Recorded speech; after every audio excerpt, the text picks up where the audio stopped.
For 17 years, the FBI hunted a man who didn't exist. On paper. No fingerprints, no DNA, no surveillance footage, no witnesses who could place him anywhere. He didn't rob banks, he didn't make demands, he didn't even speak. He sent bombs, instead. 16 devices, universities, airlines, scientists, 3 dead, dozens injured, and every single time, he vanished completely. Investigators tore apart explosives, mapped post offices, tracked flight paths, rebuilt circuits down to the wire, and found nothing. It was as if the person behind the bombs had designed his life around never being seen. Then something changed. After years of silence, he finally spoke, not to the police, not to the victims, but to the world. He sent a document, 35,000 words long. He believed explaining himself would protect him. He believed his ideas mattered more than his identity. He was wrong, because the one thing he couldn't erase was how his mind worked. And that's what ended everything. On the morning of May 25, 1978, a small package lay unnoticed in a parking lot at the University of Illinois' Chicago Circle campus. It was an unremarkable object: brown paper, string, postage stamps, a return address bearing the name of a Northwestern University professor. Nothing about it suggested danger, and nothing about it suggested that it would become the opening move in one of the longest and most elusive manhunts in American history. When the package was eventually handled and opened by campus security, it detonated. The explosion injured the officer who opened it, instantly transforming a routine discovery into a federal investigation. At the time, no one could know that this device marked the beginning of a 17-year campaign of violence that would span decades, cross state lines, and challenge every conventional method of criminal investigation. In its earliest form, the device appeared crude. Its construction relied on simple materials, its design lacking the refinements that would later characterize the bomber's work. Yet even at this first moment, there were signs of intention and planning. The package had been addressed, stamped, and prepared for mailing. It had not been mailed, it had been left behind. Investigators recorded the details and moved on. There was no pattern yet, no reason to believe this was anything more than an isolated act. Over the next year, another device appeared at Northwestern University. A graduate student opened a box that resembled a gift. It exploded, causing injury. Again, the materials were difficult to trace. Again, the construction relied on items that could be acquired almost anywhere. There were no fingerprints, no usable fibers, no clear source. Then in November 1979, a bomb detonated aboard American Airlines Flight 444. As it traveled from Chicago to Washington, D.C., the aircraft filled with smoke. The bomb malfunctioned, failing to produce a full explosion, and the plane landed safely. Several passengers suffered smoke inhalation, but the loss of life that could have occurred was narrowly avoided. The significance of this moment would not be fully appreciated until years later. The bomber had demonstrated the ability and willingness to bring down a commercial airliner. By this point, federal authorities began to recognize that these incidents were not isolated. A task force was formed, drawing in the FBI, the Bureau of Alcohol, Tobacco, and Firearms, and the U.S. Postal Inspection Service. The case was codenamed Unabomber, derived from the early targets, universities, and airlines. Even as the task force assembled, it struggled to define the threat. The attacks appeared sporadic. The devices varied slightly in construction. The victims shared no obvious personal connection. Some were academics, others were airline executives. Later targets would include business owners and scientists. The motive remained unclear. In June 1980, United Airlines President Percy Wood was injured when he opened a package containing a bomb concealed inside a hollowed-out book. The device had been mailed directly to his home. The precision of the attack marked a shift. The bomber was no longer leaving devices in public spaces alone. He was delivering them directly to individuals. Throughout the early 1980s, more bombs appeared. A device was discovered and safely detonated at the University of Utah. Another injured the secretary of the head of Vanderbilt University's computer science department. Bombs exploded at the University of California, Berkeley, injuring faculty and students. The materials remained untraceable. The construction grew more refined. In December 1985, a bomb left in the parking lot of a computer store in Sacramento killed the store's owner. It was the first fatality. The escalation was unmistakable. The campaign had crossed a line. Investigators examined the victims closely. They searched for professional overlap, ideological connections, shared affiliations, academic disputes, personal grievances. None emerged. The victims did not know each other. They did not share workplaces, institutions, or social circles. The only commonality was that they fit categories. The bomber appeared to oppose technology, science, industry, and modern infrastructure. The devices themselves offered little assistance. They were constructed from scrap materials, wood, Nails, pipes, batteries, stripped of serial numbers. Components were scavenged, repurposed, and assembled in ways that resisted forensic tracing. No latent fingerprints were recovered. No DNA. Even the batteries had been altered to remove identifying marks. The bomber appeared to anticipate investigative techniques and neutralize them in advance. In February 1987, a bomb left outside a computer store in Salt Lake City severely injured the son of the store's owner. This time, a store employee witnessed a man placing the device. The suspect was described wearing a hooded sweatshirt, an aviator, sunglasses. A composite sketch was produced. It was the only visual representation investigators would ever have. After that bombing, the attack stopped. Years passed. No new devices appeared. No letters arrived. No threats were made. Within investigative circles, theories began to form. Perhaps the bomber had died. Perhaps he had been imprisoned for an unrelated crime. Perhaps he had abandoned his campaign.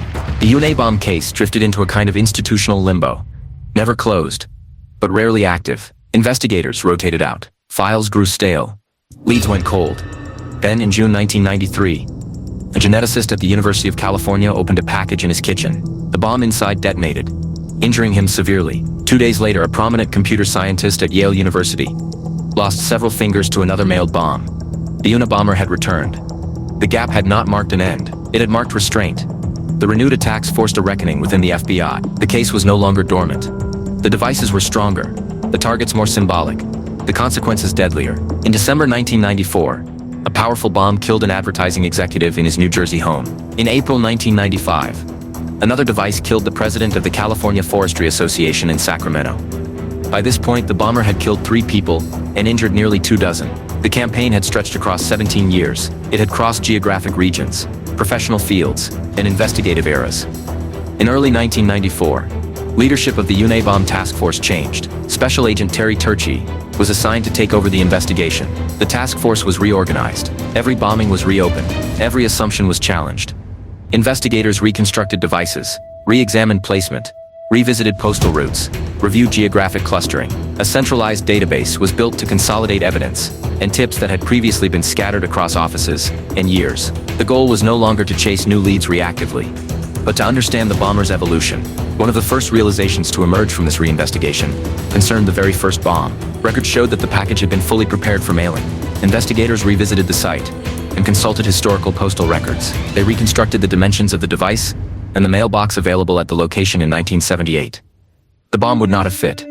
This detail, overlooked for years, suggested familiarity with the area and an unplanned adjustment, rather than a symbolic act. The bomber had likely intended to mail the device, but adapted when he could not. It was a practical decision, not a statement. Geographic analysis began to take shape. Early attacks clustered around Chicago. Later ones appeared in Salt Lake City. Eventually, the focus shifted to California. The bomber appeared to migrate. At the same time, investigators turned their attention inward, toward the bomber's psychology. Kathleen Puckett, a special agent trained in behavioral analysis and pursuing advanced studies in clinical psychology, began reconstructing a profile based not on physical evidence, but on behavior. The bomber was extraordinarily cautious. He was patient. He was disciplined. He avoided detection not through luck, but through planning. He did not seek recognition through spectacle. He sought effectiveness. The letters attached to some devices offered rare insight. They referenced obscure academic fields. They displayed careful language, consistent spelling patterns, and a controlled tone. They did not boast. They instructed. In 1993, the bomber sent a letter to a major newspaper. It claimed responsibility on behalf of an anarchist group. Investigators quickly dismissed the idea of a group. No organization could maintain such secrecy for nearly 2 decades. The language pointed to a single author. More importantly, the letter revealed caution. The phrasing suggested contingency planning. The bomber anticipated failure and adjusted for it. He was older than initially believed. He was not impulsive. He was deliberate. By 1995, investigators believed the bomber was ideologically driven. The victims were not personal enemies. They were symbolic representatives of a worldview he opposed. His reading habits mattered. His education mattered. His language mattered. That belief was confirmed when a package arrived, containing a dense, 35,000-word manuscript titled Industrial Society and Its Future. The Unabomber demanded its publication and promised to cease bombing if it was printed. The demand triggered intense debate. Publishing the manifesto risked amplifying extremist ideology. Refusing publication risked further deaths. Ultimately, the decision was made to publish, not to appease, but to expose. Investigators believed that the manifesto was not a recent creation. It reflected long-held beliefs. The language was personal. The arguments were structured, obsessive, and consistent. The writing contained unique spellings, recurring phrases, and distinctive constructions. No two people write alike. When the manifesto was published in September 1995, the public response was immediate and overwhelming. Tens of thousands of tips flooded in. Most were irrelevant. Many were emotional. Only one mattered. A lawyer contacted the FBI on behalf of David Kaczynski. David had recognized the writing. He provided documents written years earlier by his brother, Theodore Kaczynski. Linguistic analysis revealed striking similarities. Phrases appeared verbatim. Concepts recurred in identical form. The ideological framework was unchanged across decades. Investigators began assembling a profile that aligned perfectly with the suspect's life trajectory.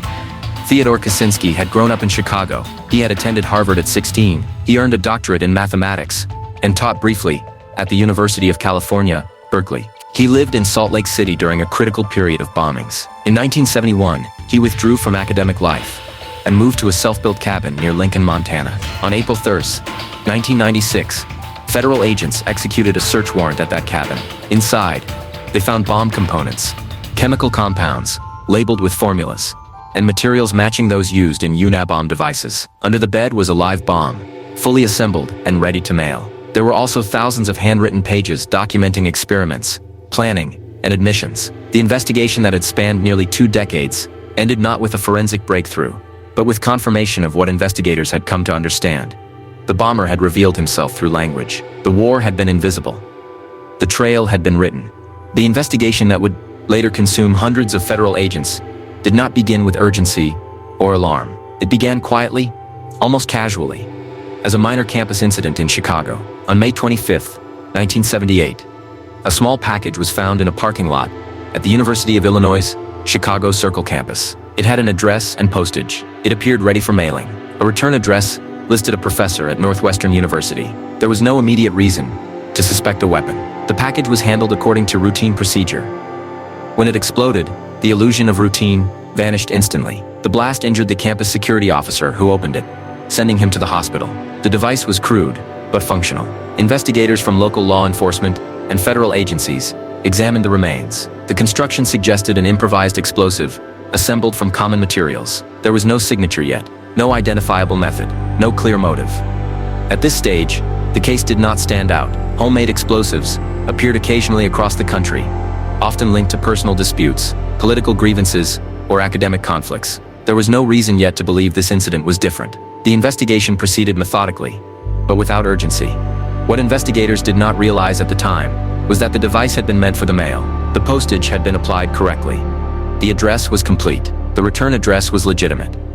The placement of the package in a parking lot was not symbolic, it was adaptive. Years later, postal records would confirm that the mailbox near the site in 1978 could not accommodate the dimensions of the package. The bomb had been left behind because it would not fit. This detail, overlooked for years, marked the first indication of a mind that adjusted plans without emotion or hesitation. In May 1979, nearly a year later, another device appeared at Northwestern University. This one resembled a gift. It was left in a room used by graduate students. When it was opened, it exploded, injuring a student. Once again, investigators found little to work with. The device used everyday materials. No fingerprints were recovered. No identifying fibers. No clear purchase trail. The case began to feel familiar in its emptiness. By this point, investigators noted similarities between the two devices. The craftsmanship had improved slightly. The components were arranged with greater precision. The intent was clearly to injure, rather than to intimidate. Still, the scope appeared limited. Universities were open environments. Academic disputes were common. The working theory leaned toward a personal grievance connected to higher education. That theory shattered in November 1979. American Airlines Flight 444 departed Chicago, bound for Washington, D.C. During the flight, a bomb detonated in the luggage compartment. Smoke filled the aircraft. The device malfunctioned, failing to cause a catastrophic explosion, but the consequences could have been unprecedented. The plane landed safely. Several passengers required medical treatment for smoke inhalation. The implication was immediate and alarming. Whoever had constructed the device possessed the capability to target commercial aviation. This was no longer a local or academic issue. Federal authorities escalated their involvement. The FBI, the ATF, and the U.S. Postal Inspection Service intensified coordination. The case received its code name, Unabomber. The early profile remained uncertain. The bomber did not claim responsibility. There were no demands, no public statements, no ideological messages. The devices themselves were the only communication, and they revealed little beyond intent. In June 1980, another shift occurred. A package arrived at the home of Percy Wood, the president of United Airlines. When he opened it, the bomb concealed inside a hollowed-out book exploded, injuring him. This attack demonstrated several things simultaneously. The bomber could research specific individuals. He could deliver devices directly to private residences. He could conceal explosives inside ordinary objects with sophistication. The hollowed-out book was titled Ice Brothers. Investigators noted the choice, but did not yet understand its significance. The bomber did not include an explanatory letter. He did not attempt to justify the attack. He simply delivered the device and disappeared. By the end of 1980, investigators faced a troubling reality. The attack spanned different targets and locations. The bomber appeared to understand postal systems, aviation security, and mechanical design. Yet there was no identifiable organizational structure behind him. No financial trail, no communications network. The task force began cataloging details obsessively. Device dimensions, material composition, placement choices, target selection. Everything was recorded, cross-referenced, and debated. Still, the data produced no suspect. One of the most troubling aspects was the absence of mistakes. The bomber did not leave behind receipts, tools, or identifiable residue. Even when devices failed, they failed in ways that revealed nothing. The airplane bomb malfunctioned mechanically, not structurally. It offered no insight into the bomber's identity. Investigators also noted what was missing. There were no threats to law enforcement, no taunts, no claims of credit. This was not a bomber seeking notoriety. The silence itself became a defining characteristic. As the investigation expanded, so did its uncertainty. The bomber did not fit existing criminal profiles. He did not behave like known domestic extremists. He did not affiliate himself with any movement. He did not appear to seek publicity. The attacks were purposeful, but opaque. The early working theories multiplied and collapsed. Some believed the bomber was a disgruntled academic. Others suspected an aviation mechanic. Some argued the devices showed engineering training. Others believed the construction was too improvised for formal education. No theory held under scrutiny. What investigators could agree on was that the bomber was patient. The spacing between attacks suggested restraint rather than impulsivity. He waited months, sometimes more than a year, between devices. He adjusted methods. He learned. By 1981, the pattern was no longer dismissible. A device was discovered in a hallway at the University of Utah. It was wrapped in brown paper and tied with string. It was safely detonated without injury. The placement suggested opportunity, rather than symbolism. The bomber did not require a specific individual to be present. The environment itself was the target. This approach continued through the early 1980s. Bombs appeared at Vanderbilt University, the University of Michigan, and the University of California, Berkeley. Some devices injured faculty, others injured students or staff. The victims did not share personal connections. The institutions did not share disputes. Investigators increasingly questioned whether the victims mattered at all. The answer would come later. For now, the early years of the Unabomber investigation were defined by absence of evidence, absence of motive, absence of identity. By 1980, the task force understood only one thing with certainty. The person building these devices was not improvising blindly. He was testing, refining, and progressing. The devices were becoming more compact, more reliable, and more lethal. The bomber was learning from each deployment. What investigators did not yet understand was that they were witnessing the early phase of a long campaign, one designed to unfold slowly, deliberately, and without error. The man responsible was not in a hurry. He was not seeking immediate impact. He was laying groundwork.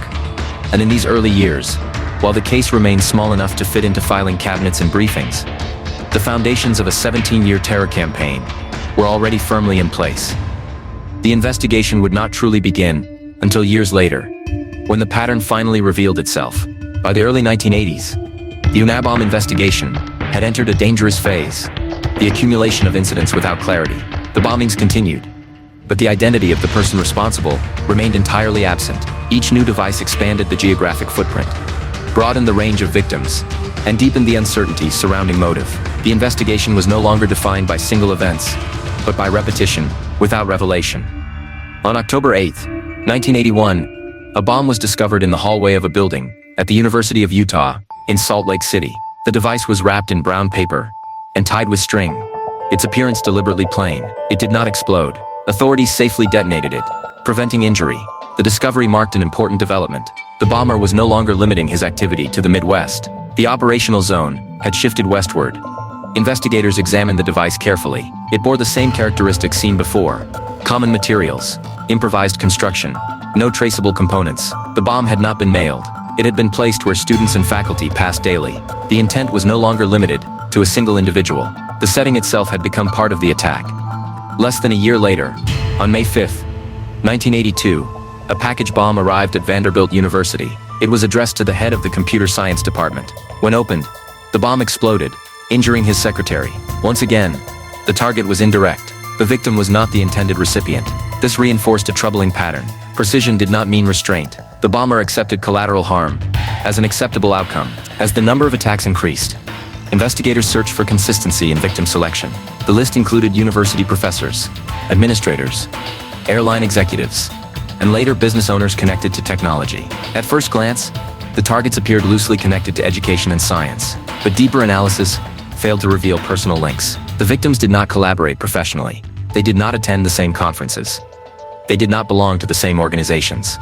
The lack of connection forced investigators to reconsider their assumptions. If the victims were not chosen for who they were individually, they were being chosen for what they represented. This shift in thinking coincided with the bomber's growing technical confidence. On July 2, 1982, a bomb exploded in the break room of Corey Hall at the University of California, Berkeley, injuring an engineering professor. Corey Hall was a hub of research and innovation.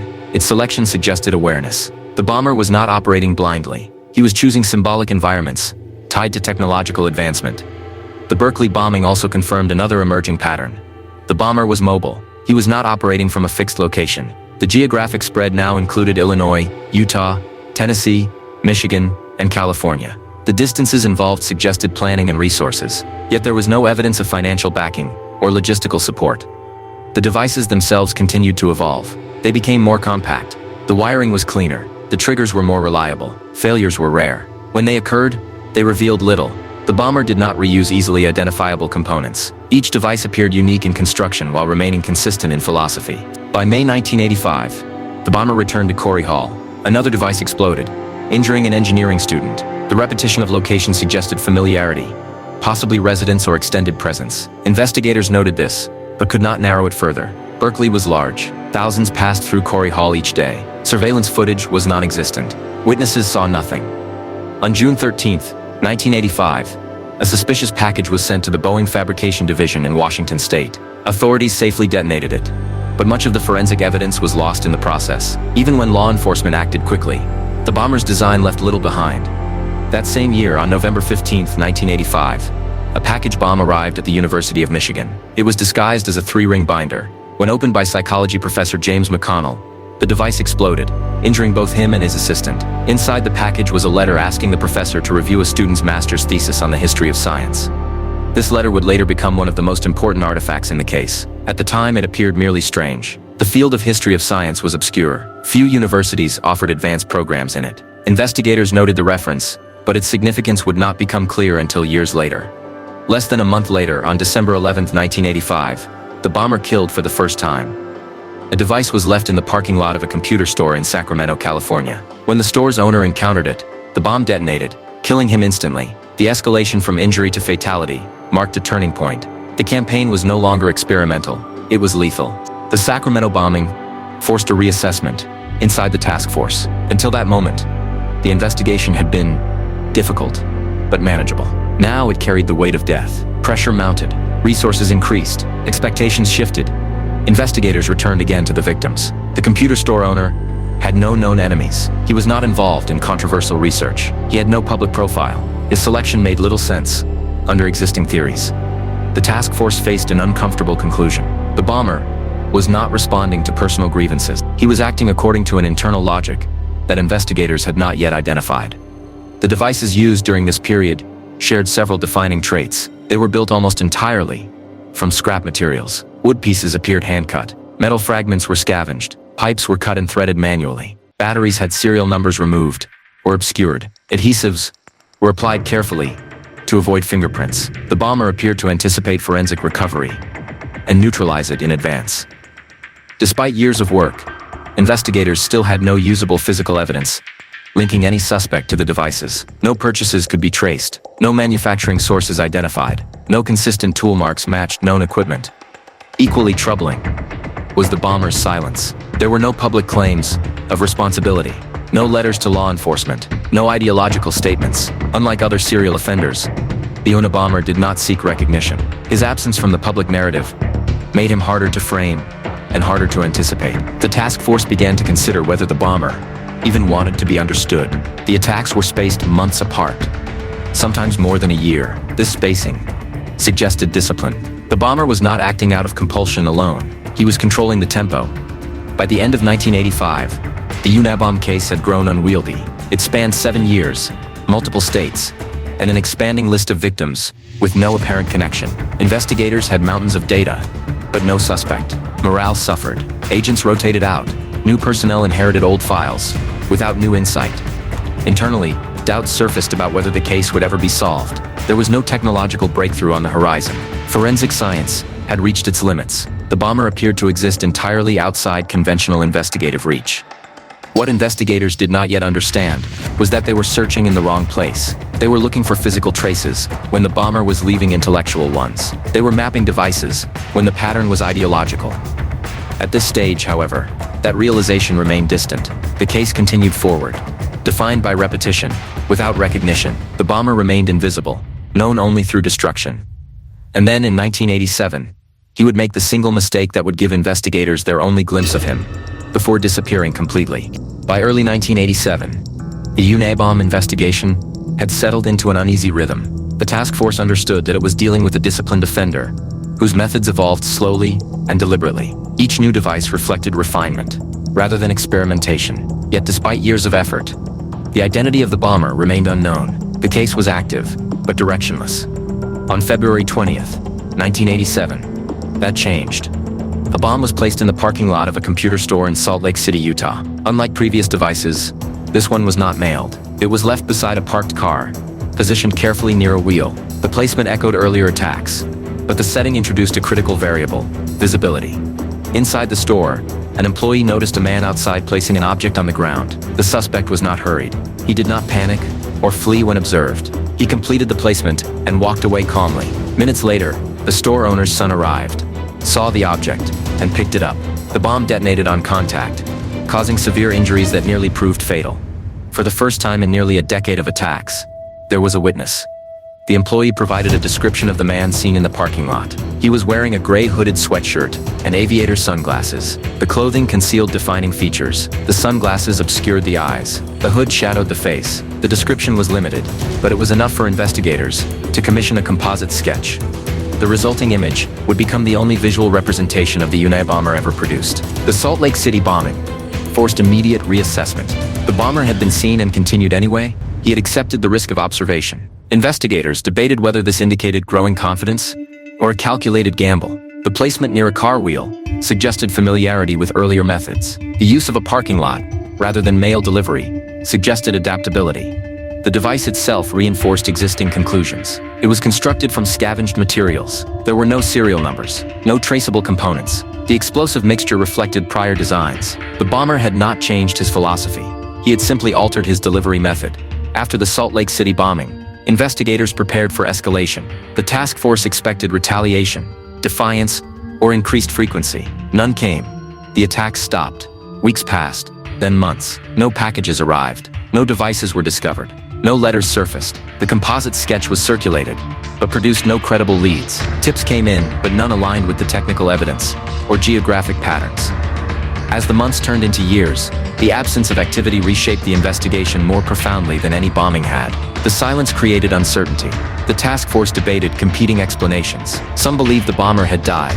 Others suggested incarceration for an unrelated offense. A few theorized that he had achieved whatever internal objective he sought and withdrawn voluntarily. The silence also drained momentum. The Unabomber case had always been difficult, but now it felt suspended. With no new incidents to analyze, investigators relied on old evidence that had already been examined exhaustively. The lack of progress strained morale.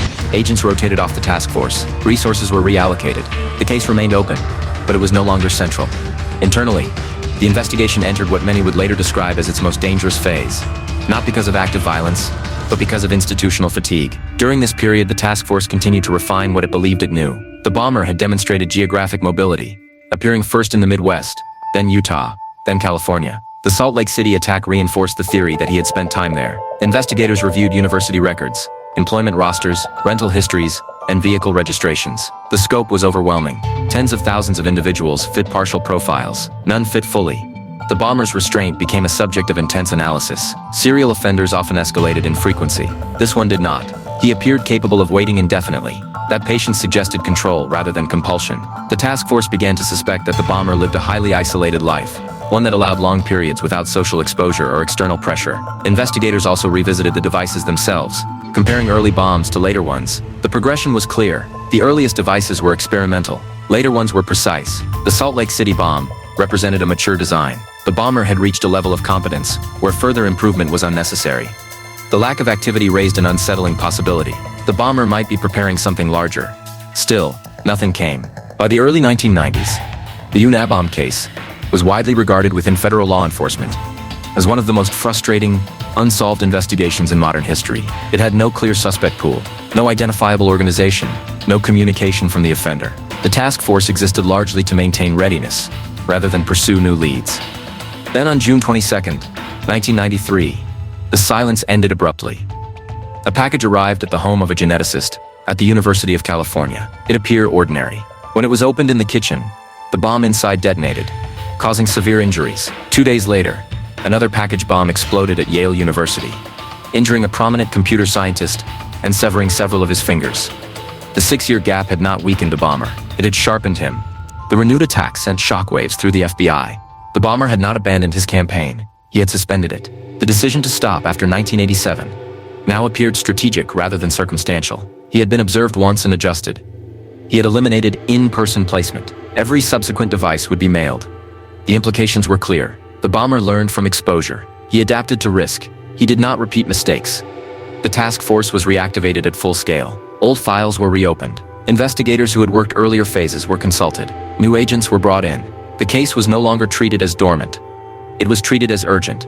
Analysis of the 1993 devices revealed increased sophistication. The explosive force was greater, the concealment more effective. The mailing method showed careful planning to avoid postal detection. Once again, there was no forensic trail. The psychological consistency of the bomber's actions troubled investigators most. Despite the 6-year hiatus, his bombs reflected the same construction philosophy. Methodical, calculated, and precise. The same restraint was evident in his approach, and the same intent ran through his every attack. The bomber had not changed. He had waited. The choice of targets reinforced an emerging theory. Both victims in the 1993 bombings were prominent figures in fields of advanced science, genetics, and computer science. This pattern of selection was no coincidence. The bomber wasn't choosing randomly. He was targeting individuals who symbolized intellectual and technological progress, fields that represented the very forces he opposed. What was equally disturbing was the continued absence of any public claims or ideological manifestos from the bomber. He did not seek recognition or credit for his attacks. He did not issue any warnings. His attacks, quiet and deadly, spoke for themselves. By late 1993, investigators were forced to acknowledge a significant shift in their understanding of the case. The Unabomber case was no longer seen as a random series of crimes. It had grown into a single long-term campaign, driven by a deep ideological conviction. The bomber wasn't reacting to the immediate events. He was executing a calculated plan, and his silence only deepened the mystery. The year 1994 brought the most significant shift in the investigation's history. FBI leadership assigned Special Agent Terry Turchi to lead the task force. His mandate was clear. He was to break the stagnation, reorganize the investigation, and apply new methods. The era of waiting was over. What investigators would soon discover was that the breakthrough would not come from the explosives or physical evidence they had grown accustomed to examining. It would come from a deeper examination of language, ideas, and a belief system the bomber could not keep silent about. The man who had vanished in 1987 had not disappeared. He had been preparing to be heard. The renewed bombings of 1993 ended any illusion that the Unabomber case belonged to the past. The 6-year silence that followed the Salt Lake City attack had not been an ending. It had been an interval. When the bomber resumed his campaign, he did so with precision and confidence, as though no time had passed at all. The investigation that followed would no longer treat the offender as a fading threat, but as an active and evolving one. The devices that detonated in June 1993 bore the unmistakable imprint of continuity. The explosive mixtures reflected earlier designs. The concealment methods demonstrated the same discipline. The absence of forensic evidence was consistent. The bomber had not reinvented himself. He had refined what already worked. What had changed was delivery. Every post-1987 device was mailed. The bomber had eliminated the risk of eyewitnesses entirely. This decision reflected learning, not fear. The Salt Lake City composite sketch had not led to identification, but it had clearly altered behavior. The bomber adapted without hesitation. The targets of the 1993 bombings forced investigators to reconsider the purpose behind victim selection. A geneticist and a computer scientist shared no personal connection, no shared institution, no professional collaboration. Their commonality existed at a symbolic level. Both worked in disciplines associated with advanced scientific progress and technological control. The bomber was not settling scores. He was making statements through action. By late 1993, the Unabomber task force was formally reconstituted. Resources were increased. Personnel were reassigned. The FBI, ATF, and U.S. Postal Inspection Service expanded coordination. The case was no longer treated as episodic. It was treated as a unified campaign, requiring centralized command. In early 1994, leadership of the task force was transferred to Special Agent Terry Turchi. The decision reflected a recognition that the investigation needed more than continuity. It needed reorientation. Turchi inherited a case spanning nearly 2 decades, multiple regions, and hundreds of unresolved leads. The evidence existed, but it was fragmented, scattered across offices, years, and evolving investigative frameworks. One of Turchi's first decisions was to dismantle the existing compartmentalization of the case. Previous investigative efforts had divided responsibility by geography or incident. This structure had produced expertise but limited synthesis. Turchi insisted on reintegration. Every bombing would be re-examined. Every assumption would be questioned. No conclusion would remain unchallenged. The reinvestigation began with the earliest attacks. Investigators reconstructed devices from photographs, notes, and recovered fragments. They reviewed placement decisions, delivery methods, and timing. They compared materials across decades. They examined what had changed and what had remained constant. At the same time, the task force confronted a structural problem that had hampered progress for years: data fragmentation. Tips had been logged in multiple systems. Evidence existed in incompatible formats. Suspect lists overlapped without coherence. Turchi authorized the creation of a centralized database that would consolidate every piece of information collected. Outside technical consultants were brought in to assist with data integration. This shift transformed the investigation. For the first time, investigators could cross-reference suspects against geographic patterns, educational backgrounds, employment histories, and technical indicators in a single system. Patterns that had previously been invisible began to emerge, even if they did not yet point to a name. Another critical change involved team structure. Turchi rejected rigid hierarchies. He required full participation from every member of the task force, regardless of rank or role. Analysts, agents, technicians, and support staff were included in regular strategy sessions. The goal was not consensus, but perspective. The investigation needed fresh angles, as much as it needed experience. As the reinvestigation progressed, the task force began documenting not only confirmed facts, but also assumptions, theories, and discarded hypotheses. These were compiled into a working document that tracked how the investigation's understanding evolved. The purpose was accountability. Investigators needed to know not only what they believed, but why they believed it. During this process, small details began to resurface with new significance. One such detail concerned the first bomb. Investigators revisited the circumstances of its discovery. The package had been addressed and stamped. A mailbox had been located nearby. The decision to leave the bomb in a parking lot had long been interpreted as intentional placement. Turchi questioned that assumption. Postal records were consulted. Historical mailbox specifications were retrieved. The dimensions of the 1978 device were reconstructed. The result was unambiguous. The bomb would not have fit into the mailbox at the location. This finding altered the narrative of the entire case. The bomber had not chosen to leave the device in a parking lot. He had been forced to adapt. The act was practical, not expressive. It suggested familiarity with the area and a willingness to adjust plans without emotional response.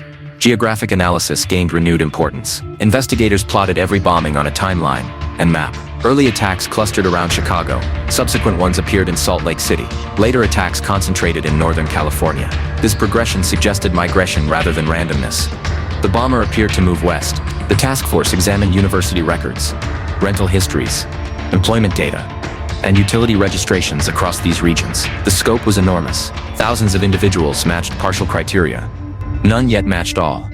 While physical evidence continued to frustrate, behavioral analysis advanced. Kathleen Puckett intensified her work on the bomber's psychological profile. She focused on what the bomber avoided as much as what he did. He avoided detection. He avoided communication. He avoided routine. He avoided patterns that could be exploited. This avoidance suggested a high level of self-discipline and self-sufficiency.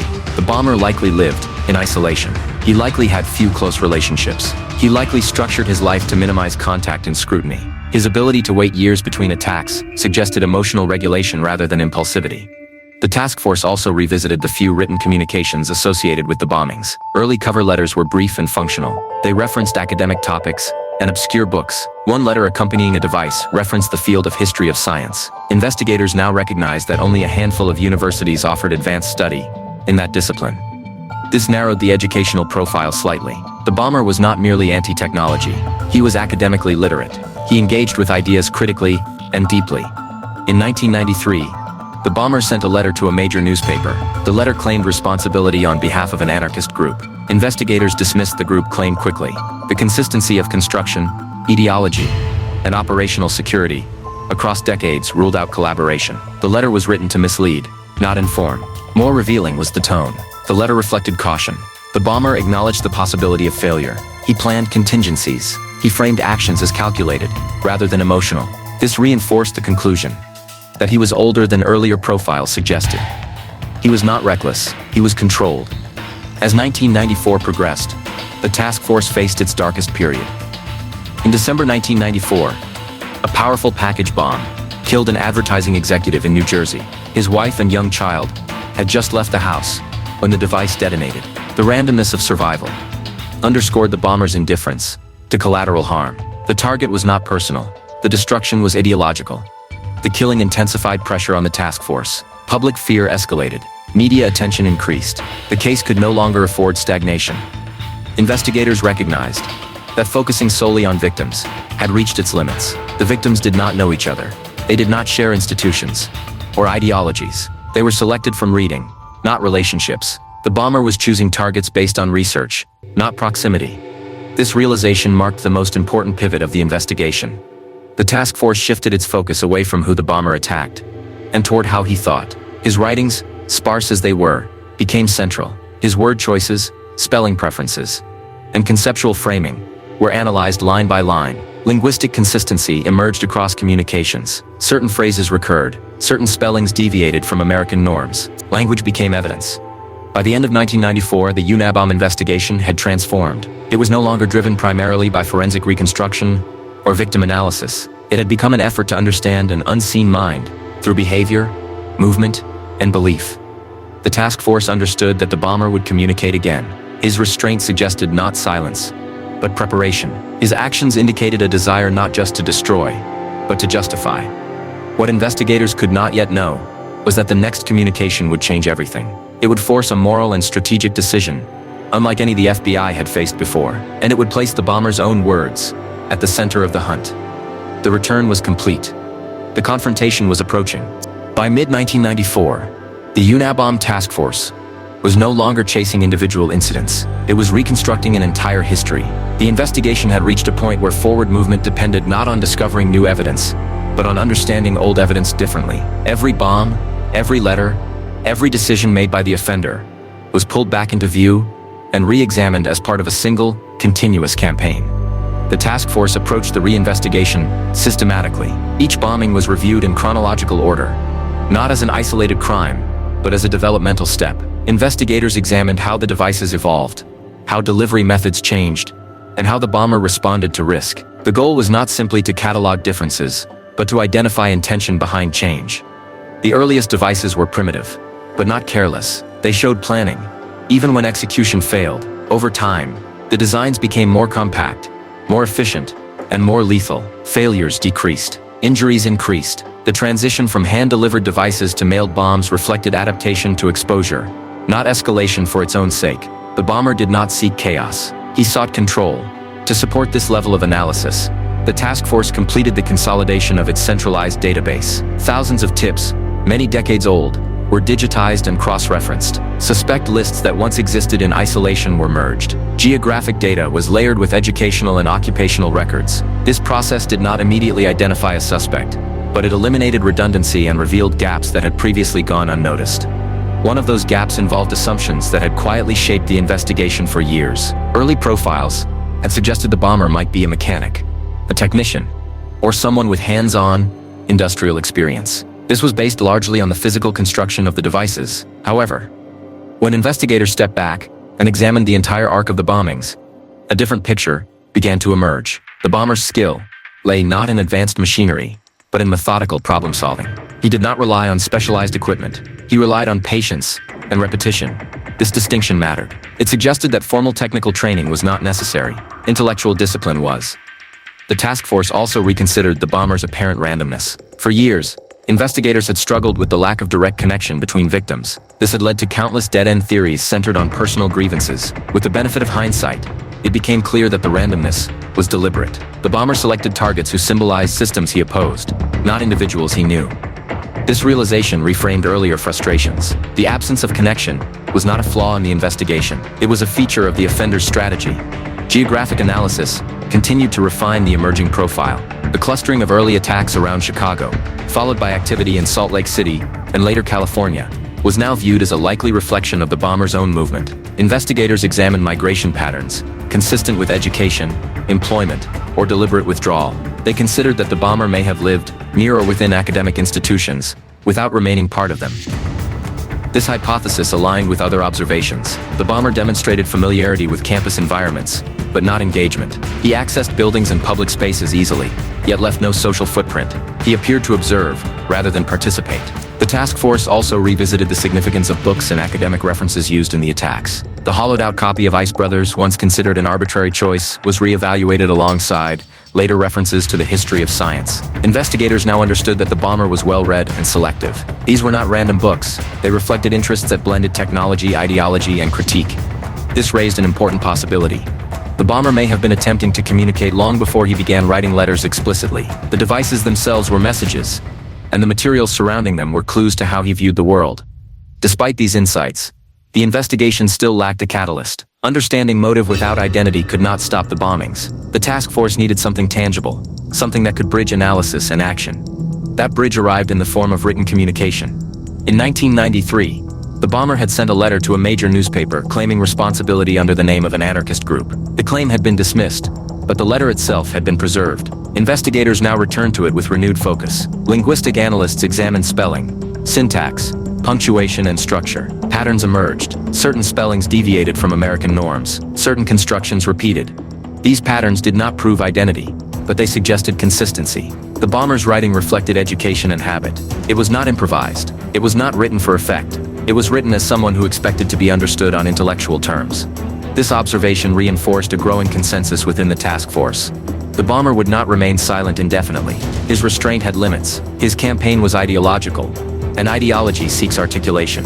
That belief was tested brutally in December 1994. A package bomb, delivered to a New Jersey home, killed an advertising executive. The device detonated shortly after the man's wife and child left the house. The timing was coincidental, but the outcome was not. The bomber had constructed a device powerful enough to kill anyone in its immediate vicinity. The choice of victim reinforced the ideological pattern. Advertising represented persuasion, consumption, and industrial influence. The bomber's opposition to modern systems was becoming clearer through selection rather than explanation. The task force understood that the investigation had entered its most dangerous phase. The bomber's devices were now fully lethal. His confidence had not diminished. His caution remained intact. If he continued without interruption, more deaths were inevitable. Investigators intensified pressure on every analytical front. Behavioral profiling, geographic modeling, and linguistic analysis were all elevated in priority. Traditional forensic work continued, but expectations were adjusted. Physical evidence had reached its limit. The path forward lay elsewhere. In early 1995, another bomb killed the president of the California Forestry Association in Sacramento. The attack reinforced the ideological framework investigators had begun to assemble. Forestry represented land management, industrial exploitation, and institutional control over nature. The bomber was selecting targets that aligned with a coherent worldview, even if that worldview had not yet been articulated publicly. At this point, investigators reached a pivotal conclusion. The bomber was not hiding his beliefs because he lacked them. He was withholding them until he could present them fully. His restraint was strategic. The task force began preparing for that eventuality. They compiled every known written communication associated with the bomber. Letters, notes, labels, and inscriptions were analyzed collectively, rather than individually. Linguists identified recurring phrases and stylistic markers. Analysts noted consistent argument structures and rhetorical patterns. The investigation now revolved around a single premise. when the bomber finally chose to speak openly, his words would expose him. This premise was not based on hope. It was based on observation. Over 17 years, the bomber had controlled every variable except one. He could hide his face. He could obscure his materials. He could eliminate witnesses, but he could not escape the habits of his own thinking. Writing reflected those habits. By mid-1995, the task force had reorganized itself around anticipation. They did not know when the bomber would communicate again. They did not know in what form, but they believed it was inevitable. This belief would soon be tested in a way no one inside the FBI had anticipated. A document would arrive that forced a decision not only about investigative strategy, but about principle. A document that would place the bomber's ideas into the public sphere and risk amplifying them. A document that would also finally give the investigation what it had lacked for nearly 2 decades: a voice. The rebuilding of the case was complete. The next phase would depend on whether the task force was willing to listen. By the summer of 1995, the Unabomber task force had reached a point where traditional investigative tools offered diminishing returns. Every feasible forensic avenue had been exhausted. Every geographic theory had been stretched to its limits. The bomber's ability to avoid leaving physical evidence was no longer a puzzle. It was a defining feature of the case. The path forward required a different approach, one that treated the offender not as a source of traces, but as a source of intention. The investigation shifted decisively toward behavioral and cognitive analysis. Kathleen Puckett's work moved from supporting role to central framework. Her task was not to predict future attacks, but to reconstruct the internal logic guiding past ones. The bomber's discipline, patience, and consistency suggested a mind governed by rules he had set long before the first device was built. Understanding those rules became essential. The absence of impulsivity stood out immediately. The bomber did not respond emotionally to setbacks. When the aircraft bomb malfunctioned, he did not rush to correct it publicly. When he was seen in Salt Lake City, he did not retaliate or escalate in panic. He adjusted methodically, eliminating in-person placement, and returning years later with mailed devices that restored anonymity. This pattern indicated emotional regulation, not volatility. Investigators concluded that the bomber was not driven by immediate gratification. He was driven by belief. His actions were structured around a worldview that justified patience, sacrifice, and long-term planning. Such belief systems rarely remain private indefinitely. They demand articulation. The task force re-examined the timeline of restraint. The 6-year gap between 1987 and 1993 was not explained by incapacity. When the bomber returned, his devices were more powerful and more refined. He had not paused because he lacked means. He had paused because exposure had increased risk. He waited until he could operate with certainty again. This calculation suggested maturity. The bomber was likely older than early profiles had suggested. His willingness to wait years contradicted theories of youthful radicalism. His ideological consistency over decades suggested beliefs formed early and reinforced repeatedly, not adopted in reaction to current events. Education became a focal point. The bomber's references to obscure academic fields, such as the history of science, were not incidental. They reflected familiarity. Investigators compiled a list of institutions offering advanced study in those areas during the relevant decades. The list was short. Harvard and Princeton were prominent among them. This narrowed the educational universe, but did not yet identify a suspect. Language analysis intensified. Linguists reviewed every piece of writing connected to the bomber, including labels on packages, early letters, and the 1993 communication sent to a major newspaper. Patterns emerged that could not be attributed to chance. Certain spellings followed British conventions, rather than American ones. Certain phrases recurred across years. Sentence structures reflected formal education and disciplined reasoning. One phrase in particular appeared repeatedly in various forms, references to freedom constrained by modern systems. This conceptual thread linked early writings to later communications. The bomber was not merely reacting to technology. He was constructing an argument against it.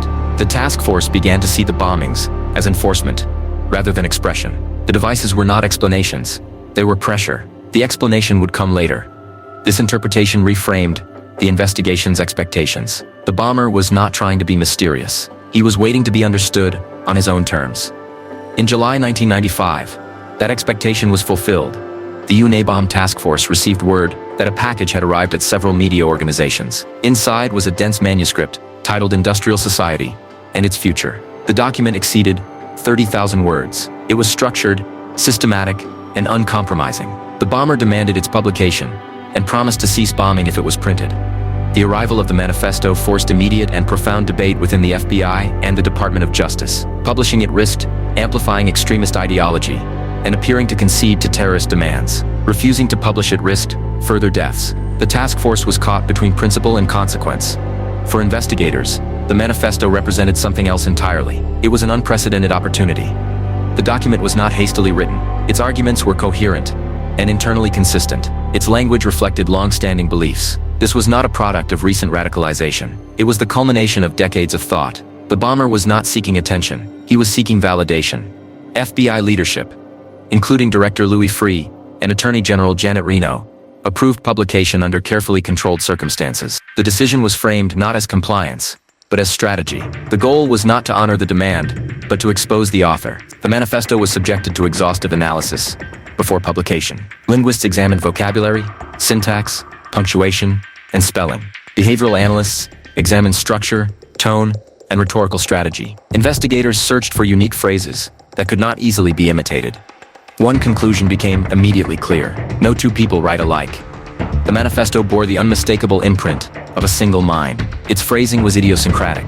Its argumentation reflected a specific intellectual lineage. Its repetition of certain concepts suggested deep personal significance rather than rhetorical convenience. The document revealed a man who viewed industrial technological society as inherently oppressive. He believed that technological progress narrowed human autonomy and imposed systems beyond individual control. He framed violence as a corrective measure, justified by historical necessity. The argument was extreme, but it was not incoherent. It was constructed with the expectation of being read critically. This expectation was key. The bomber believed his audience was capable of understanding him. He was not writing for shock. He was writing for recognition. Investigators anticipated that recognition would come from someone who had known the author personally or academically. The manifesto was not a mask. It was a fingerprint. When the document was published in September 1995, as a special supplement in the Washington Post, the public response was immediate. Thousands of tips poured into the FBI. Many were emotional. Many were speculative. Most were irrelevant. The task force did not expect volume to produce clarity. They expected familiarity to do so. While tips were processed, the task force intensified internal comparison. They searched for the manifesto's phrases in known academic writings, letters, and publications. They cataloged recurring expressions. They identified unusual syntactic habits. They treated the document as a forensic artifact. Weeks passed without a breakthrough. Then a call arrived at the FBI's Washington field office.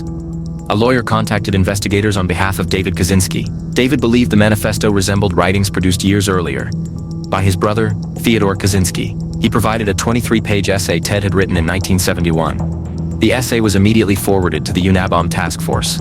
The similarities were unmistakable. Linguistic analysts compared the documents line by line. Phrases appeared verbatim. Concepts were framed identically. Sentence structures aligned with remarkable precision. The ideological core was unchanged. The arguments had matured, but they had not evolved.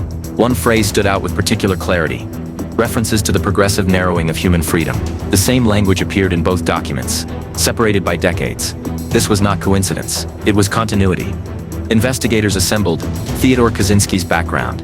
He had been born in Chicago, aligning with the earliest bombing cluster. He had entered Harvard University at 16, demonstrating exceptional intelligence. He later earned a doctorate in mathematics and taught briefly at the University of California, Berkeley, the site of multiple bombings. He lived in Salt Lake City during another critical period. In 1971, he withdrew from academic life and moved to a remote cabin near Lincoln, Montana. Every geographic hypothesis aligned. Every educational inference matched. The profile that had emerged over years now pointed to a single individual. The task force did not rush. Confirmation required corroboration beyond language. Investigators examined Kaczynski's records, correspondence, and history. They found no evidence that contradicted the emerging picture. They found increasing evidence that supported it. By early 1996, the Unabomber task force believed it had identified the bomber. The investigation entered its final phase. What remained was to translate belief into proof. Language had revealed the mind. Physical evidence would have to confirm the hand. The task force prepared a search warrant for the Montana cabin. The man who had waged an invisible war for nearly 2 decades was about to be confronted. And for the first time since 1978, the investigation was no longer chasing an idea. It was approaching a door. The publication of Industrial Society and its future marked a turning point. Unlike any the Unabomber task force had faced before, for the first time in nearly 2 decades, the bomber had placed something of himself into the public record that could not be reduced to fragments of wire, wood, or explosive residue. The document was complete, deliberate, and unfiltered. It represented the fullest expression of the worldview that had driven the campaign from the beginning. The immediate aftermath was operational chaos. The FBI's tip lines were overwhelmed. Thousands of calls arrived from across the country and abroad. Readers identified neighbors, relatives, former classmates, professors, co-workers, and strangers. Many calls reflected fear. Others reflected anger. Some were driven by ideological disagreement. A small number were driven by familiarity. The task force had anticipated volume but not velocity. Processing the tips required rapid triage. Analysts categorized submissions by credibility, specificity, and relevance. The majority were eliminated quickly. They lacked supporting detail, geographic alignment, or linguistic similarity. The task force did not expect the answer to emerge from sheer numbers. It expected it to emerge from recognition. While the public reacted emotionally, the internal response was analytical. The manifesto was treated as a forensic artifact. Linguists and behavioral analysts dissected it exhaustively. Every paragraph was examined for structural consistency. Every repeated phrase was cataloged. Every deviation from standard American usage was noted.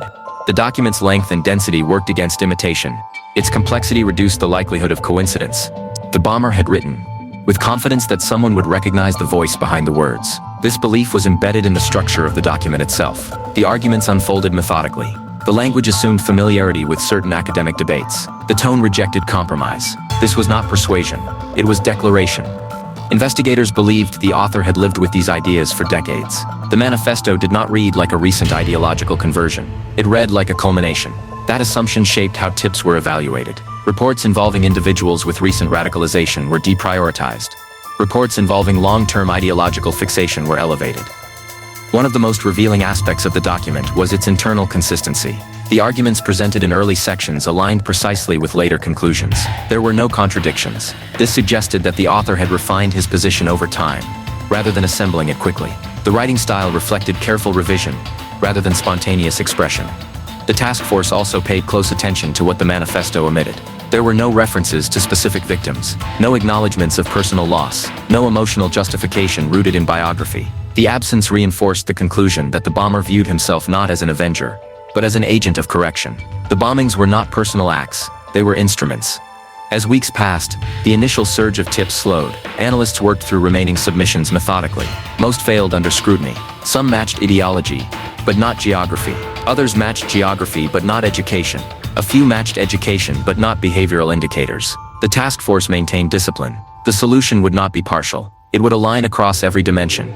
During this period, investigators continued building the evidentiary framework around Theodore Kaczynski. The linguistic match between the manifesto and his earlier writings had already established a strong foundation. Now the task force sought corroboration through context. Kaczynski's life trajectory was examined in detail. His childhood in Chicago placed him near the earliest bombing sites. His enrollment at Harvard University, at a young age, aligned with the educational sophistication inferred from the manifesto. His doctoral work in mathematics demonstrated intellectual rigor. His teaching position at the University of California, Berkeley, corresponded with multiple bombings at Corey Hall.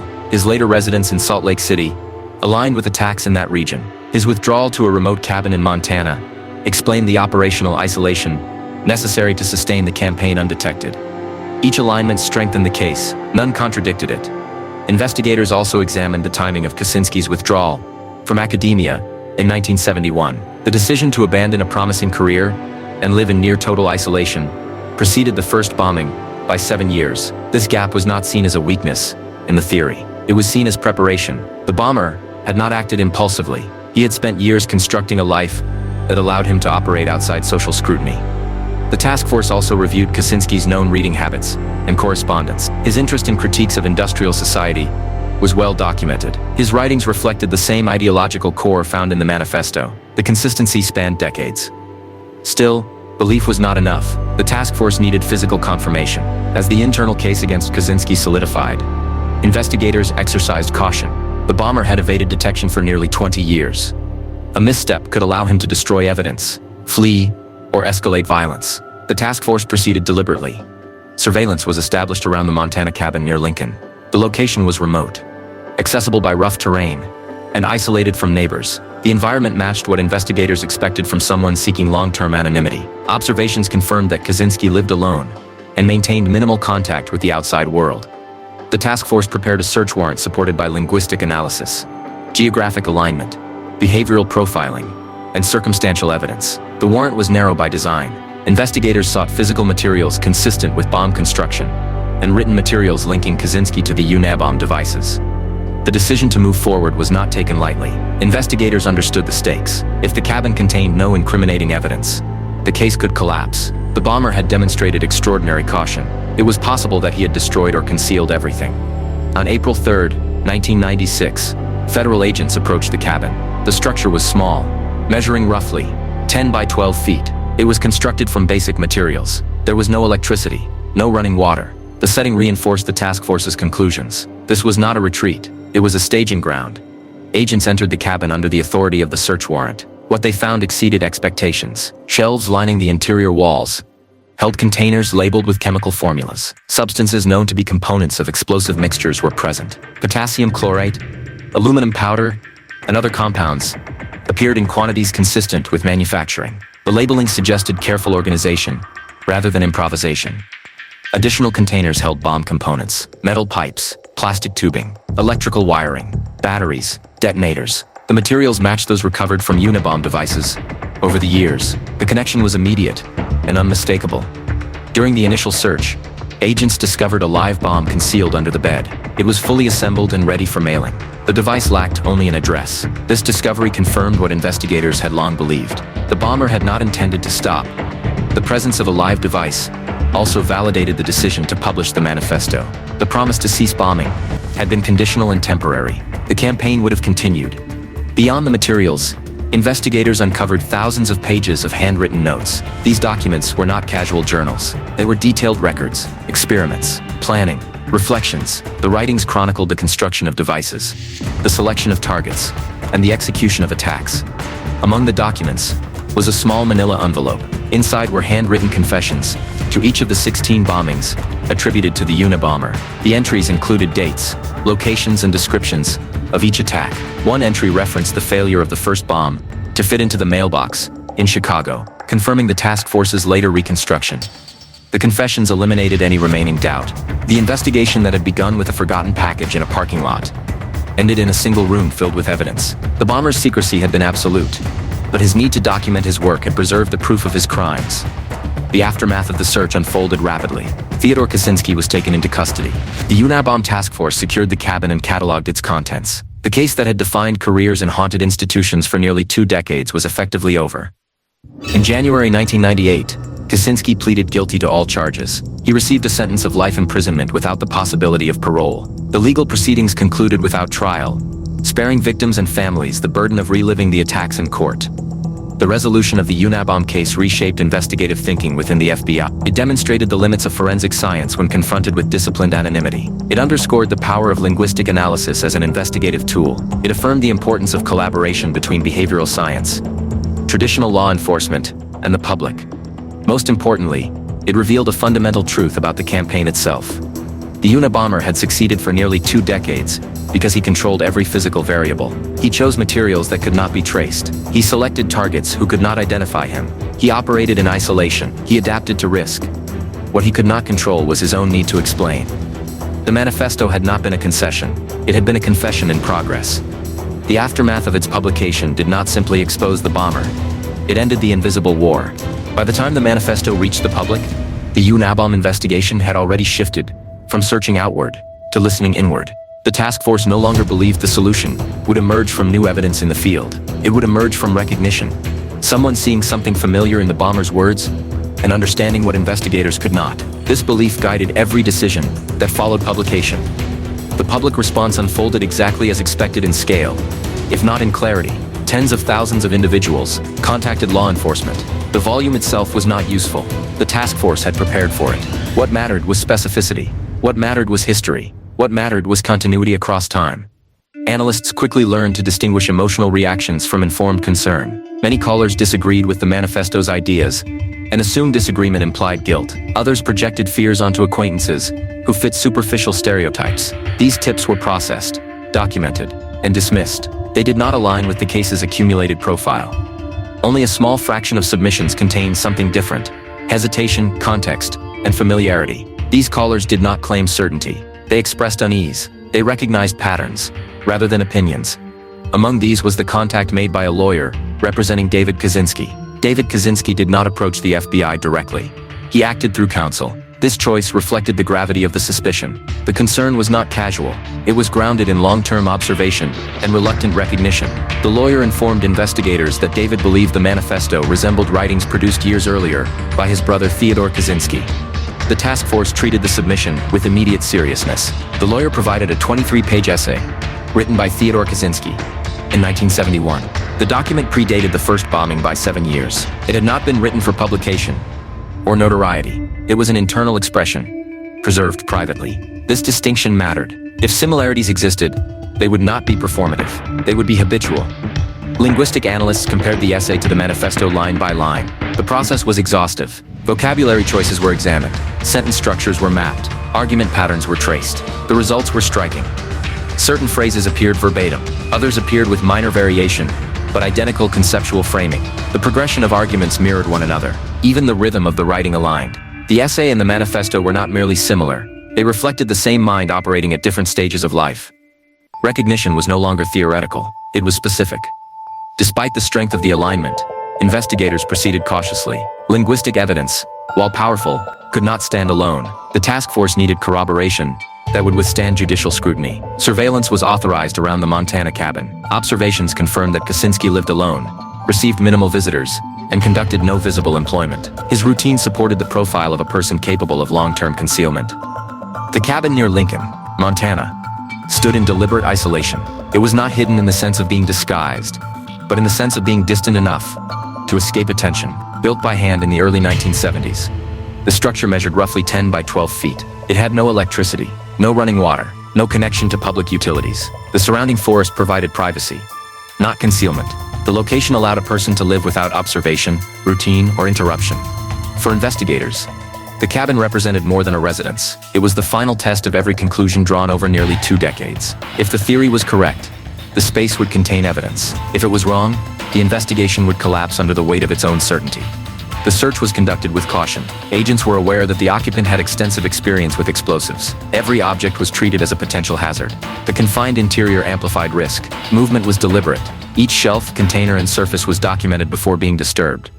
Almost immediately, the interior revealed a level of organization inconsistent with improvisation. Shelves lined the walls, holding jars, cans, and containers marked with handwritten labels. The labels were not casual. They identified chemical compounds using formal notation. Substances known to be used in explosive mixtures were present in quantities that exceeded personal experimentation. Potassium chlorate, aluminum powder, and other reactive materials appeared repeatedly. Their presence alone did not prove guilt. Their labeling did. The organization reflected method. Each container had a place. Each material was cataloged. This was not a workspace assembled in haste. It was a controlled environment designed for repetition. Additional containers held components recognizable to bomb technicians, sections of metal pipe, plastic tubing, electrical wiring, switches, batteries with serial numbers removed. The materials matched those recovered from Unabomber devices across decades. The consistency was exact. Beneath the narrow bed that occupied one side of the cabin, agents located a fully assembled explosive device. It was complete. The only element missing was an address. As the search continued, agents uncovered the most extensive body of evidence in the case: written material. Thousands of pages filled boxes, folders, and envelopes. The pages were handwritten, many densely so. The writing was compact and precise. These were not casual notes. They were records. Experiments were documented. Results were logged. Failures were analyzed. Improvements were noted. The progression mirrored the evolution of the devices themselves. Among the papers were journals detailing the planning and execution of each bombing. Dates were recorded. Locations were specified. Methods were described. The entries revealed no hesitation. The tone was controlled and factual. The bombings were treated as tasks completed, not events remembered emotionally.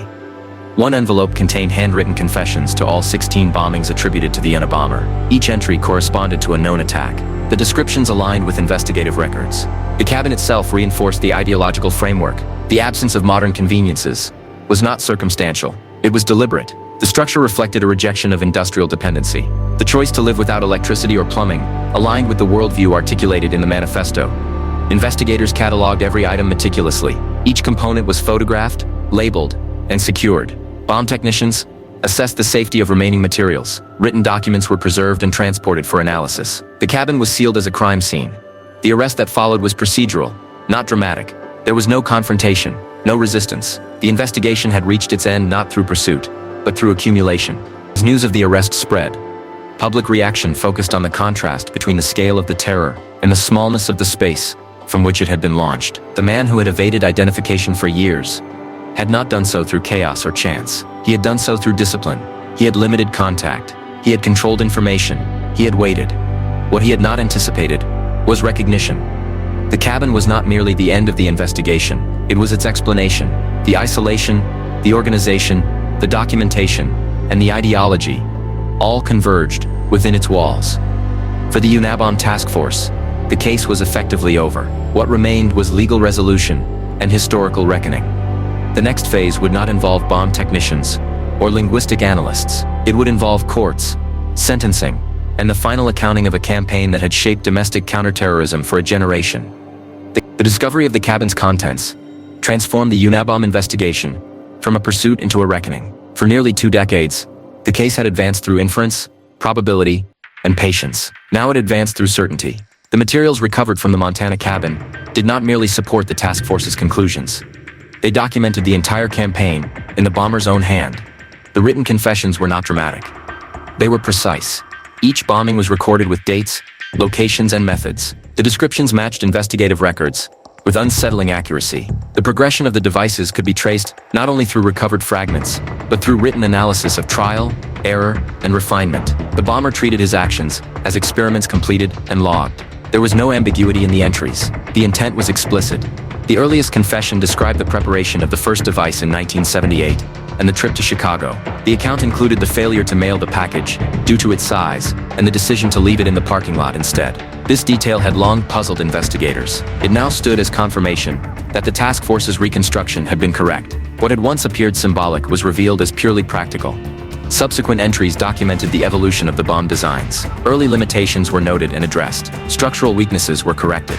Trigger mechanisms were improved. The bomber tracked what worked and what did not, treating each deployment as feedback. Injuries and fatalities were recorded as outcomes, not consequences. The writing reflected no emotional response to harm. It reflected completion of objectives.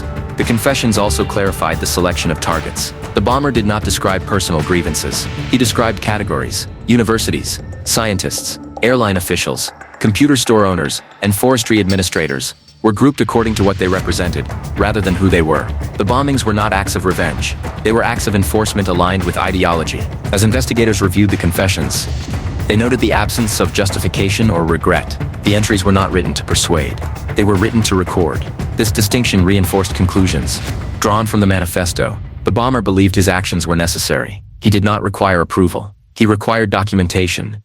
The scale of the written material extended far beyond the confessions themselves. Journals chronicled years of isolation, experimentation, and planning. Notes detailed chemical mixtures and mechanical configurations. Marginal annotations revealed incremental improvement. The bomber had preserved his entire operational history. The legal process moved forward deliberately. Theodore Kaczynski was charged with multiple counts related to the bombings and possession of explosive materials. The prosecution prepared for the possibility of trial, but it was not required to prove identity through circumstantial argument alone. The evidence was comprehensive. Psychological evaluations were conducted to determine competency. Despite the extremity of his beliefs, Kaczynski was found competent to stand trial. As the case advanced, prosecutors faced a strategic decision. A full trial would expose victims and families to extensive testimony and prolonged detention. The evidence, while overwhelming, would require reliving each bombing in detail. The alternative was a plea agreement that would secure a life sentence without parole. In January 1998, Theodore Kaczynski pleaded guilty to all charges. The plea concluded the case without trial. He was sentenced to life imprisonment without the possibility of parole and transferred to a federal supermax facility in Colorado. The legal resolution marked the formal end of the Unabomber investigation. For the task force, however, the case's significance extended beyond arrest and sentencing. It represented a transformation in investigative methodology. The Unabomber case demonstrated the limits of forensic science when confronting disciplined anonymity. Traditional evidence, fingerprints, DNA, purchase trails, had been systematically denied. The bomber had anticipated each method and neutralized it. The investigation succeeded only when it adapted to a different dimension of evidence. Language became the decisive factor. The linguistic analysis that linked the manifesto to earlier writings proved that ideology leaves a trace even when materials do not. Word choice, syntax, and conceptual framing persisted across decades. The bomber could not escape the habits of his own thinking. His effort to explain himself became the means of his exposure. The case also underscored the importance of public involvement under controlled conditions. The decision to publish the manifesto was controversial, but it was calculated. The task force did not rely on persuasion or mass reaction. It relied on recognition. That recognition came not from ideology, but from familiarity. David Kaczynski's decision to come forward illustrated the human dimension of the investigation. The breakthrough did not originate from surveillance or informants. It originated from memory. Someone recognized a voice that investigators had only begun to understand. The confessions recovered from the cabin also reshaped understanding of the bomber's psychology. The meticulous documentation revealed a need for control that extended beyond execution. The bomber did not simply commit acts and move on. He preserved them. He cataloged them. He ensured that his version of events existed, even if it remained unseen. This need to record ultimately undermined the anonymity he had protected so carefully. The same discipline that allowed him to evade detection preserved the evidence that convicted him. The case also reinforced the importance of persistence. The investigation spanned 17 years. As the task force disbanded, its members carried with them a case that had defined careers and reshaped investigative thinking. The Unabomber had sought to impose his ideology through fear and isolation. In the end, his campaign became a case study in how belief, when expressed, becomes traceable. The confessions closed the final chapter of the investigation. They left no room for reinterpretation. The campaign that had once appeared random and inscrutable was revealed as deliberate and consistent from the beginning. The invisible war had been fought in silence, patience, and paper. It ended the same way. The arrest of Theodore Kaczynski marked the end of an investigation, but it did not end the consequences of what had unfolded over 17 years. The Unabomber case closed formally, with a guilty plea and a life sentence. Yet its impact continued to ripple through law enforcement, public consciousness, and the evolving understanding of domestic terrorism. What had been uncovered in the Montana cabin was not merely evidence of crimes committed. It was a record of how isolation, ideology, and discipline had converged into one of the most prolonged acts of domestic terror in American history. Kaczynski's imprisonment removed the immediate threat, but it did not erase the damage inflicted. 3 people had been killed, nearly 24 had been permanently injured, many losing limbs, vision, or long-term physical function. Families had been altered irreversibly. Survivors carried injuries that extended beyond the physical, shaped by the randomness and invisibility of the attacks. The fear produced by the campaign had spread far beyond the victims themselves, altering behavior in universities, airports, laboratories, and offices across the country. For years, Americans had opened packages with caution. Universities had tightened mailroom protocols. Airlines had adjusted cargo screening. Computer stores and research facilities had implemented security measures once reserved for high-risk environments. The Unabomber had succeeded in imposing disruption far beyond the reach of his devices. From an investigative perspective, the case forced a re-evaluation of foundational assumptions. Traditional criminal profiling often relied on patterns of escalation, emotional expression, and interpersonal conflict. The Unabomber case defied those expectations. The bomber did not act impulsively. He did not seek attention through communication until he believed conditions were favorable. He did not attach his identity to his actions. He operated alone, patiently, and without deviation from a core belief system. This combination made him unusually difficult to detect. The investigation revealed that anonymity, when paired with discipline, could neutralize nearly every standard forensic tool. The absence of fingerprints, DNA, and traceable materials was not accidental. It was deliberate. Each device reflected anticipation of investigative response. The breakthrough came only when investigators accepted that physical evidence would never be sufficient on its own. The pivot toward behavioral and linguistic analysis marked a turning point not only for the case, but for investigative practice more broadly. The Unabomber task force demonstrated that ideology, when expressed consistently, leaves a signature as distinctive as any fingerprint. Language became evidence. The success of linguistic analysis in identifying Kaczynski reshaped how law enforcement approached cases involving anonymous threats, manifestos, and extremist writings. Writing style, word choice, syntax, and conceptual framing gained legitimacy as investigative tools. Behavioral science and linguistics were no longer treated as supplementary disciplines. They became central in cases where physical traces were deliberately eliminated. The case also underscored the value of interdisciplinary collaboration. The Unabomber task force succeeded not because of a single method, but because of integration. Bomb technicians, behavioral analysts, linguists, database specialists, and field agents worked within a unified structure. Information was shared rather than siloed. Assumptions were challenged rather than protected. This structure would later influence how the FBI approached complex, long-term investigations, particularly those involving domestic extremism and lone actors. Public involvement proved equally decisive. The decision to publish the manifesto was controversial and remains debated. It raised ethical concerns about amplifying extremist ideology and appearing to negotiate with a terrorist. Yet the controlled publication achieved its intended purpose. It did not persuade the public. It prompted recognition. The that ended the case came not from outrage, but from familiarity. It came from someone who had lived with the author's ideas long before they became public. This outcome reinforced a critical lesson. Anonymity collapses when belief systems demand expression. The Unabomber had structured his life to minimize contact and exposure. He had succeeded for years, but his ideology required articulation. His need to explain himself overpowered his commitment to silence. In seeking validation, he revealed himself. Kaczynski's writings, recovered from the cabin, revealed a paradox at the heart of the campaign. The same discipline that enabled him to avoid detection compelled him to document his actions. He preserved records of his bombings, not as confessions intended for discovery, but as proof for himself. This impulse ensured that the evidence of his crimes survived intact. In the end, isolation did not erase accountability. It preserved it. The legal resolution of the case closed the door on further violence, but it opened ongoing questions about prevention. The Unabomber case highlighted the challenge posed by lone actors, motivated by ideology rather than affiliation. Without organizations, funding networks, or communication chains, such individuals operate outside traditional counterterrorism models. This realization became increasingly relevant in the years that followed. Investigators began to recognize that domestic threats could arise from solitary individuals, whose radicalization occurred privately, and whose actions unfolded slowly. Monitoring such threats required attention, not only to behavior, but to belief. The Unabomber case also influenced how institutions approached threat assessment. Universities, corporations, and government agencies began to treat ideological fixation, combined with technical capability, as a risk factor. Written grievances, manifestos, and repeated expressions of hostility towards systems gained greater weight in evaluations. For the FBI, the case reinforced the importance of persistence. The investigation lasted nearly 2 decades, surviving periods of inactivity, misdirection, and public skepticism. It succeeded because investigators continued to revisit old evidence with new perspectives. The willingness to challenge long-held assumptions proved decisive. The story of the Unabomber is often framed around the image of a solitary man in a remote cabin. That image, while striking, obscures the broader reality. The campaign was not the product of isolation alone. It was the product of sustained ideological commitment combined with methodical execution.